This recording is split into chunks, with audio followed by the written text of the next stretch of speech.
गुरु प्यारे साथ संगत जी, प्रेम से कहना धन निरंकार जी। साथ संगत जी, स्वागत है आपका अपने ही चैनल पर। दासी हाजिर है आपकी सेवा में एक और नई साखी लेकर। तो चलिए आज की साखी सुनते हैं। एक ज्ञानी साधु का एक शिष्य था जो स्वभाव में बहुत ही भोला और नासमझ व्यक्ति था।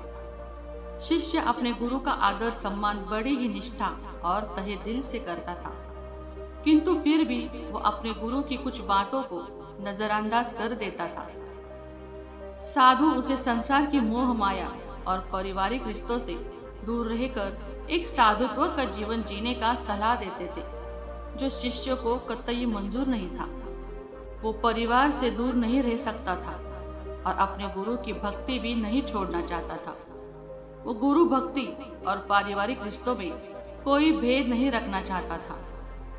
एक दिन वो अचानक अपने गुरु के पास आश्रम में आया और बोला, गुरुजी, मेरा रिश्ता पक्का हो गया है।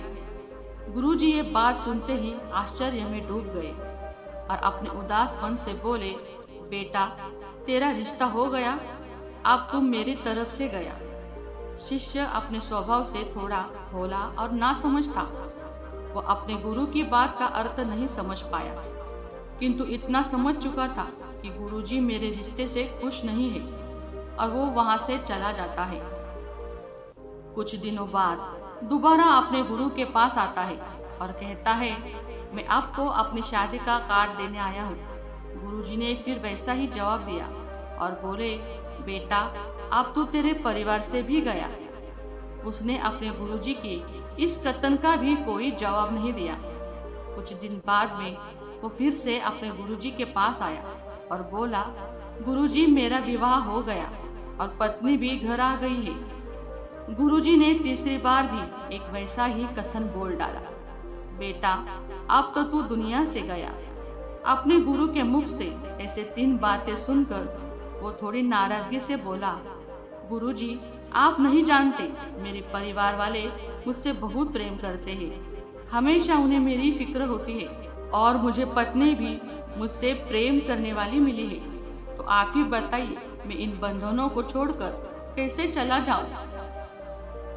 उसकी बात सुनकर गुरुजी बोले, तो क्या सच में तुझे ऐसा लगता है कि तेरे परिवार वाले और तेरी नई पत्नी तुझे इतना प्रेम करते हैं? वो बोला, जी बिल्कुल, इसमें कोई शक नहीं। गुरुजी बोले, तो ठीक है, मैं तेरे परिवार वालों की एक परीक्षा लेना चाहता हूँ, जिससे सिद्ध हो जाएगा कि वो तुझसे कितना प्रेम करते हैं। इसके लिए तुझे मेरा एक काम करना होगा। शिष्य ने कहा, जी अवश्य, बोलिए क्या काम है। फिर गुरुजी ने अपने शिष्य के साथ मिलकर एक योजना बनाई, जिससे सिद्ध हो जाएगा सत्य क्या है। गुरुजी ने कहा, एक काम कर, आज तू घर जा और अचानक पेट दर्द का बहाना करके जमीन पर गिर जा और जोर जोर से चिल्लाने लग जा, ताकि तेरी आवाज सुनकर वहाँ सभी एकत्रित हो जाए। फिर तेरे घर वाले डॉक्टर को बुलाएंगे।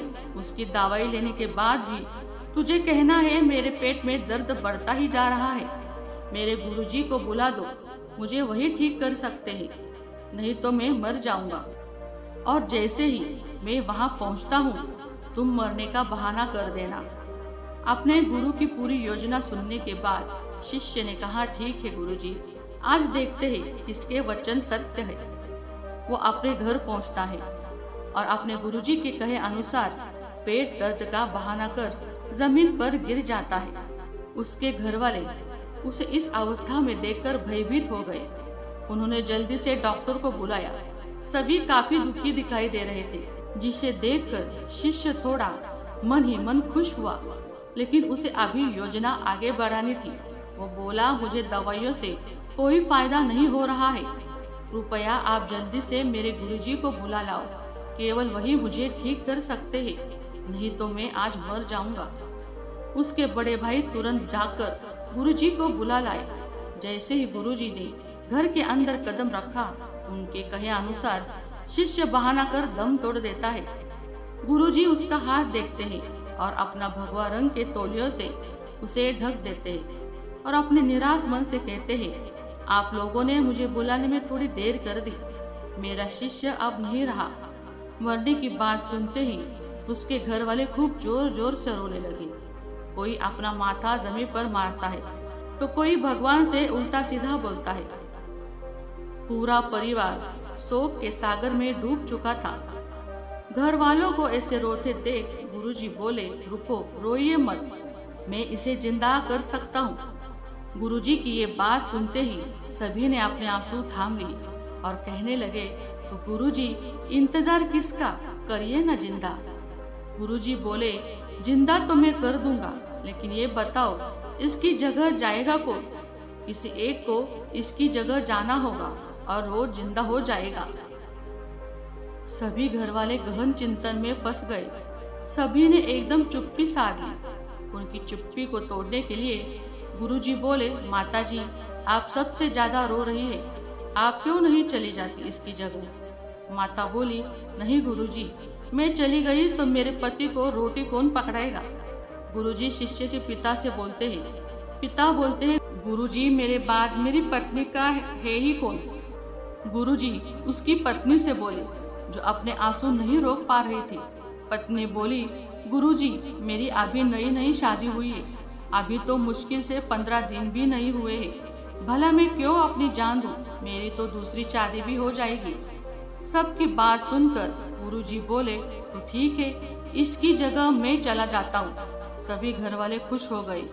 घर वाले, ये ठीक है गुरुजी, आपके तो आगे पीछे कोई भी नहीं है। गुरुजी बोले, तो ठीक है, मेरा कुछ सामान लाओ। 1 किलो दूध, 3 बाजरे की रोटी, 1 पाव देसी घी। घर वालों ने सभी सामग्री लाकर गुरुजी को दे दी। उन्होंने दूध में रोटियां मोरी, उसमें घी डालकर बोले, अब मैं ये पीऊंगा और मेरे पीते ही मेरी आत्मा इसके अंदर चली जाएगी। घी दूध तो गुरुजी का एक बहाना मात्र था भोजन करने के लिए। जैसे ही गुरुजी ने इसे पीकर खत्म किया, शिष्य का हाथ पकड़कर बोले, खड़ा हो जा। शिष्य जो पहले से ही जिंदा था, मरने का तो केवल एक बहाना था, खड़ा होकर बैठ गया। उसके घर वाले उसे जिंदा होते देख काफी खुश हुए, लेकिन अपने परिवार की नकली खुशी देखकर वो एक गहरे दुख में डूब गया। गुरुजी ने उसके उदास चेहरे को देखा और बोले, तो ठीक है, अब मैं चलता हूँ, यहाँ दम तोड़ दूंगा तो तुम्हें परेशानी होगी, मैं खुद ही चला जाता हूँ शमशान घाट। गुरुजी जैसे ही जाने के लिए आगे बढ़े, शिष्य ने उनके पैर पकड़ लिए और बोला, कहाँ जा रहे हो गुरुजी? आपने इस भोले और नासमझ भक्त को अपने साथ लेकर नहीं जाओगे? तब से शिष्य ने सांसारिक मोह माया और पारिवारिक रिश्तों से अपने सारे बंधन तोड़ लिए और अपने गुरुजी के साथ दूर रहने का निश्चय कर लिया।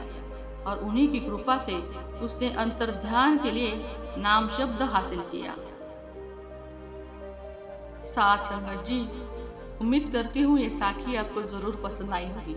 ये साखी आपको कैसी लगी कमेंट कर जरूर बताइएगा, ताकि मैं ऐसी अच्छी साखी आपके लिए ला सकूं। मिलते हैं अगली वीडियो में, तब तक के लिए मेरे प्यारे साथ संगत जी, प्रेम से कहना धन निरंकार जी।